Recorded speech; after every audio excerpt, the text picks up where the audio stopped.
So, quick gutter cleaning 101.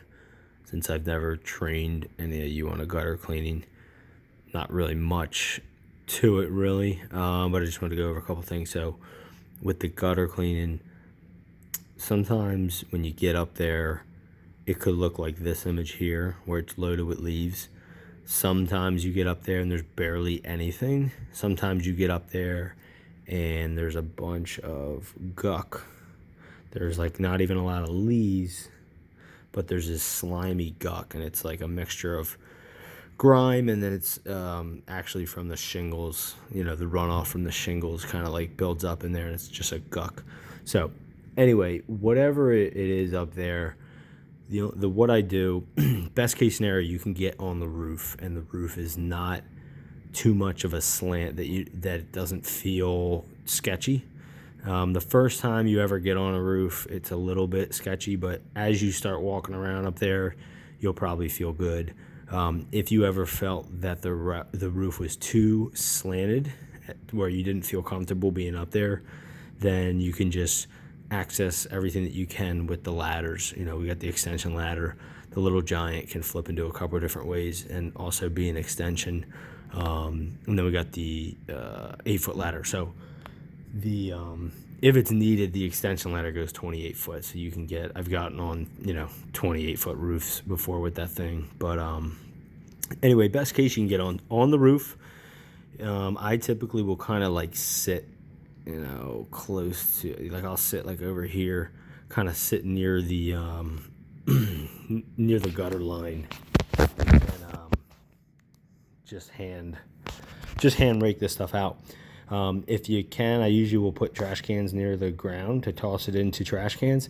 But honestly, I mean, it's leaves. Even the guck, I would just toss it in the yard and, leave it. If anything, you can go over and just blow it around just to spread it a little bit. But, yeah, you just go in there with your hands. I like to have a couple sets of gloves because when you get that guck, your hands just get soaking wet.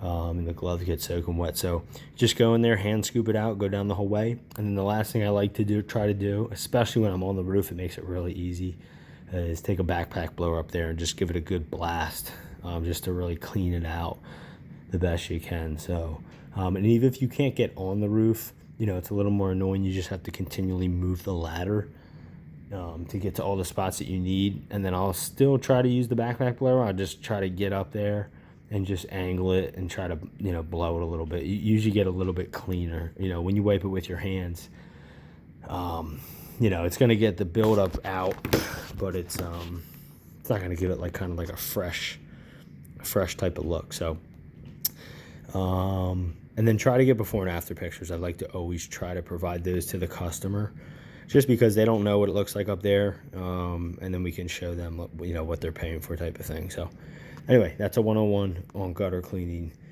If ever you're in a situation where you didn't feel comfortable getting on the roof, or if there's spots that you just can't get to, certain gutter-wise, don't do them. When in doubt, if you don't feel comfortable doing anything ever, don't do it.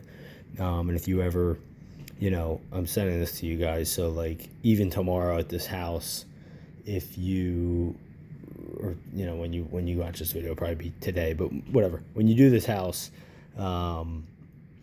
if you didn't feel comfortable doing it, don't worry about it. Tell her we'll take the price off and I'll come back and do it another time myself. Never want you guys up there doing something you're not comfortable with. But I think once you get up there, it's not too bad.